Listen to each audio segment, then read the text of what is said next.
नमस्ते प्रणाम। मैं खेसारी यादव। जितने भी हमें सुनने वाले, हमें प्यार करने वाले लोग हैं, सबको पैर छू के प्रणाम। और मैं आ रहा हूं सार्वजनिक छठ पूजा समिति के सौजन्य से रजौली सिरदला जमुयाय के मैदान में, नवादा जिला। ये रजौली सिरदला जमुयाय के मैदान में, नवादा जिला। तो आप लोग अपना प्यार और आशीर्वाद देने के लिए कल यानी 1 नवंबर को मेरा कार्यक्रम है। ये नवादा ज़िला में, रजौली में, सिरदयाल जमुयाय के मैदान में। तो आप लोग आइए। और सार्वजनिक छठ पूजा समिति के सौजन्य से कार्यक्रम रखा गया है।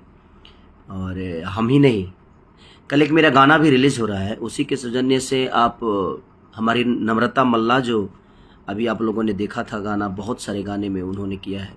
मेरे 2 गुट से लेकर बहुत सारा गाना मेरे उनके साथ हुआ है। और कल वो भी आ रही हैं आप सबके उस मंच पे, और बहुत सारे डांसर ग्रुप के साथ।